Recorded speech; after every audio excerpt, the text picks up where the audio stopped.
ஒரு சட்டி கூட கிடைக்க மாட்டேங்குதுடா. என்னடா சொல்கிற? அதுக்கு தான் குள்ள கத்திரிக்காய் மாதிரி இருந்தால் இப்படி தான். சரி ஓகே, நம்ம ட்ரெஸ் வாங்கியிருக்கோம், இதுக்கு எவ்வளோ பில்லு போட போகிறாங்களோ தெரியலையே. மேடம், நான் வாங்கின இந்த ட்ரெஸ்ஸுக்கு பில்லு எவ்வளோன்னு சொல்லுங்கள். கொஞ்சம் பில்லை பார்த்து கம்மியாக போடுங்க மேடம், அதிகமாக சொல்லிடாதீங்க. அவ்வளோ பட்ஜெட்லாம் நம்மகிட்ட இல்லை. நம்ம கடையில் டிஸ்கவுண்ட் போய்கிட்டு இருக்குங்க சார், நீங்கள் கவலைப்படாதீங்க. உங்களுக்கு ரொம்ப கம்மியாக தான் நாங்கள் கொடுப்போம். வெறும் 2000 மட்டும் தான் சார். 2000 மட்டும்தானா?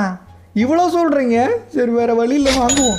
டே சின்சானே, ஒழுங்கா உட்கார்றா, பிரேக் போட்டு பறந்து போய் கீழே எதுவும் விழுந்துடாத. அதெல்லாம் நான் பார்த்துக்குவேன், நீ போட. அம்மே, என்னடா சத்தம்? சின்சானை காணா?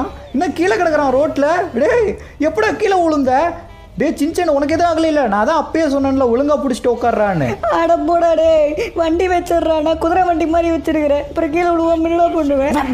இந்த பொடி பையனுக்கு இதுவும் வேணும், இன்னமும் வேணும். டே பொடி பையல, ஒழுங்கா வந்து ஏறா. லக்கி, இனிமே என்ன பொடி பையன்னு சொன்ன, என்கிட்ட இருக்க கோண சீ வச்ச ஒரே கூத்து தான். அடாடா, கம்முன்னு வாங்கடா. என்ன ஏதோ சத்தம் கேட்குது?